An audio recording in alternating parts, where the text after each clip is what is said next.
Bus misery began on the 16th of March at 12 p.m. We started our journey. We were all excited and maybe a little scared. The teachers collected our passports, we loaded our bags, waved goodbye to our parents, sat on the bus with our friends, and started chatting. The journey from Strašice to the Czech border was nice, but then we had to drive to Germany, aka the darkest pit of hell. We had to drive approximately 6 to 7 hours just to reach the Belgian border. We were all sick and tired of Germany, but we finally made it to Belgium. By that point, the exhaustion started to kick in for some of us, but we still managed to reach France. The tiredness was becoming more and more unbearable, but once again, we pulled through. When we arrived at the Eurotunnel, some of us started getting even more nervous, and after almost everyone went to sleep and with a blink of an eye, we were in England, and that's when we all realized our mistakes.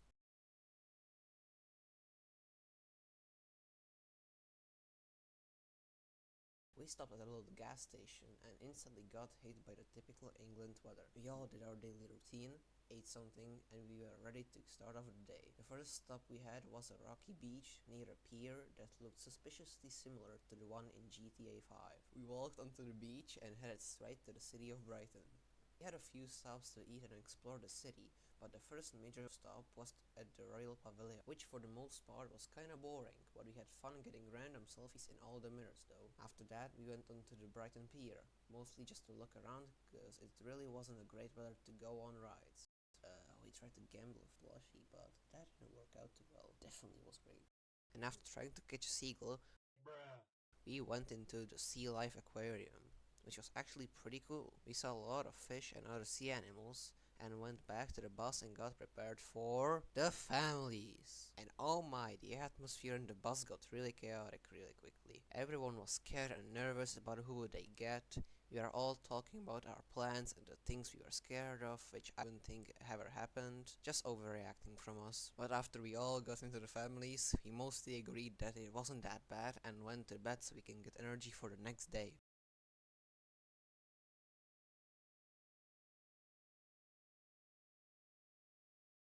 We woke up, it was the next day and another day of adventures, and we started off strong with a trip to Legoland.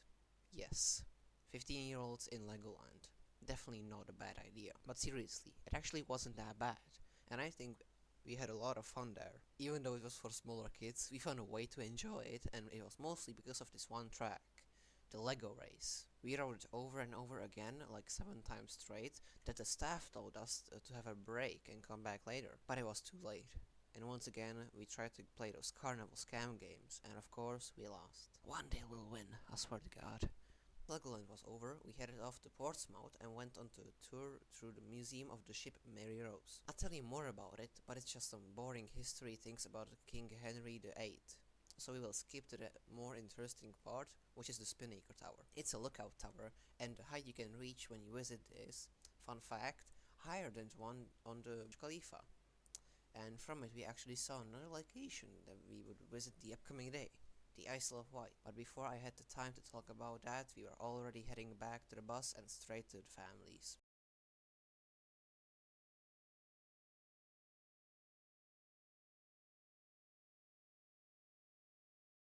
So it was Wednesday, the day we go to the Isle of Wight. Of course, like any other day, we woke up really early and started right to Southampton. From there, we took a ferry to Isle of Wight. We only had one goal, maybe two, but I'll count it as one, and that was to go and see the Osborne House, the place Queen Victoria lived at. And of course, she didn't even show up to greet us or anything. What a bitch.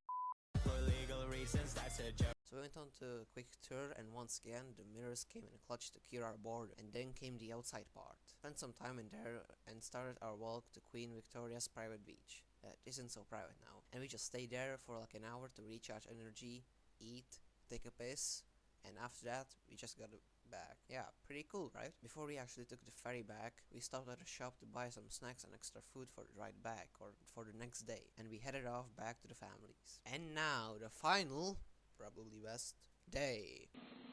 The walking simulator of London. It was actually quite cool to see all the stuff in real life. So let's get back to storytelling.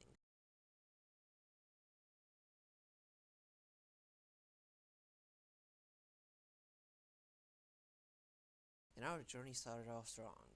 We said our goodbye to our families, packed our bags, and started the last adventure that this trip had to offer, the big city of London. We actually didn't go to London immediately. Well, we did, but what I really meant was the main part where all the known stuff is. Our first stop was the Greenwich Tower, aka the Zero Meridian. From there, we actually had like the best view of the actual city, and it was gorgeous. After that, we had to walk for a while to get to the docks. Yes, we had to take a boat. Sounds boring, but trust me, it wasn't. After we stopped at Westminster, we had to take a look around Big Ben, the London Eye, even something less known like the Westminster Bridge. We all saw that in real life. It's actually so fucking cool. But before that, we had to take a tour around London. The Eye was actually our last destination, and we had a lot of other things to explore before we get to that. So let's speedrun this.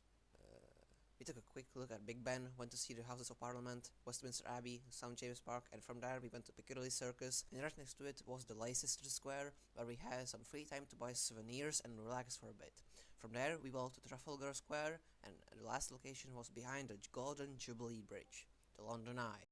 Phew, that was a lot. So we waited a pretty long line to get onto the Eye, but it was worth it. Even though the ride is 30 minutes long, it flew past like nothing. And the view, oh my god, it was awesome. You can see everything from up there, like I mean everything. After we got back down to earth, our time was up. This was the last thing we did in England. It's over.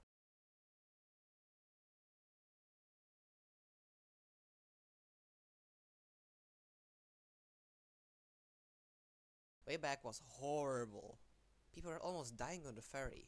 Yes, we took a ferry to France, not the Eurotunnel, and like everyone went to sleep on the bus. After that, it was just a long wait until we got home. Nothing too special, but it was definitely a special trip for us and everyone.